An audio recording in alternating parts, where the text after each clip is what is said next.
اخواتي وحبايبي في كل مكان، السلام عليكم ورحمة الله وبركاته. معاكم اخوكم ابو بطة. النهارده ان شاء الله هنتكلم عن الجعران وليه المصريين اتخذوا الجعران رمز ليهم. دي حاجة غريبة. خنافس الجعران كانت مقدسة عند المصريين القدماء، حيث تم ربطها بالآلهة التي كان يعبدها المصريين القدماء، وخاصة الشمس، وهي تعتبر واحدة من الرموز المقدسة والأكثر أهمية في مصر القديمة، حيث ظهر في العديد في التمائم الفرعونية وغيرها. وتقديس الفراعنة للجعران خلاه يظهر بصور كتير قوي، منها إن هم عملوا منه تمائم فرعونية ومجوهرات وخواتم وحلى، وكانوا بيحطوا في سلاسل يحطوها على صدرهم. الجعران أو أبو الجعل كان المصريين القدماء يصنعونها للزينة، وأطلق عليه المصريين القدماء اسم خبري. ولما المصري القديم اكتشف الكتابة استخدم الجعران في صورته في كلمة معقدة معناها يأتي إلى الوجود، وبعدين بقت بمعنى يكون أو يصير. المصريين القدماء استعملوا الجعارين في الأغراض العامة، فكانت أختاما كالأختام الأسطوانية، وأزرار الأختام التي على صورة الحيوانات، والخواتم الذهبية الكبيرة.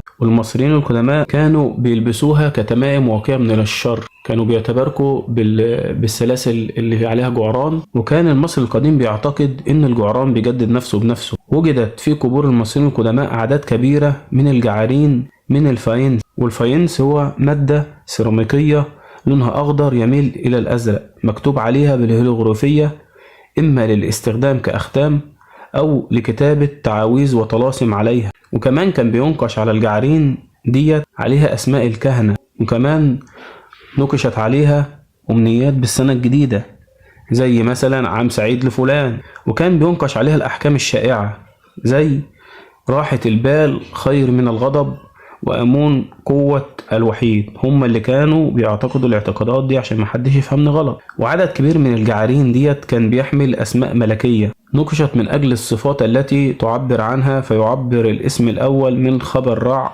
لتحتمس التالي، ومعناه الحرفي عسى أن يستمر رع في قلب الحياة. برضه هم اللي كانوا بيعتقدوا، مش أنا، عشان محدش يفهمني غلط. وكانوا ملوك الفراعنة بيقدموها كنياشين تذكارية، كنوع من التقدير للقادة للجيش أو للكهنة. كان يكتب عليها اسم الملك متبوعا باسم ولقب المهدى إليه ووظيفته. كان عدد كبير من جعارين القلب الكبير المصنوعة غالبا من الحجر الصلب أو من الفاينس، مع أجنحة الصقور وطلاسم جنائزية خاصة، كانوا بيحطوها بين طيات أكفان الموتى، أو كانوا بيحطوها في سلسلة على صدر المتوفي أو صدر الموميا. فكانت تنقش عليها الفقرة الثلاثون من كتاب الموتى، اللي كانت بتقول: أي قلبي يا أوفى جزء من كياني، لا تقف شاهدا ضدي أمام المحكمة، لأنك الإله الموجود في جسمي وخالقي المحافظ على أعضائي. برضو هم اللي كانوا بينقشوا وبيقولوا بيعتقدوا الكلام ده.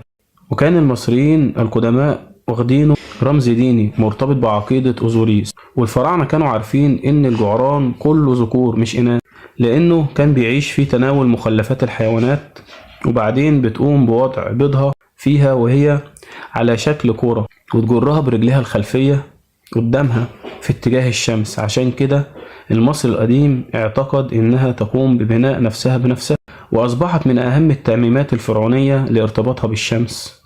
وأصبح الجعران له مكانة عالية في العصور القديمة، حتى قام المصري القديم بوضعه على قلبه ليمنحه القوة. وفي عصر أمنحتب الثالث قام بوضع اسمه على الجعران الفرعوني، وده برضه عطاله مكانة كبيرة في العصور القديمة. كان الجعران موجود في المعبد الخاص بأمنحتب الثالث في البر الغربي. في قلب معبد الكرنك يقف حجر عظيم من الجرانيت الوردي يشهد على تاريخ عريق وحكايات عجيبة.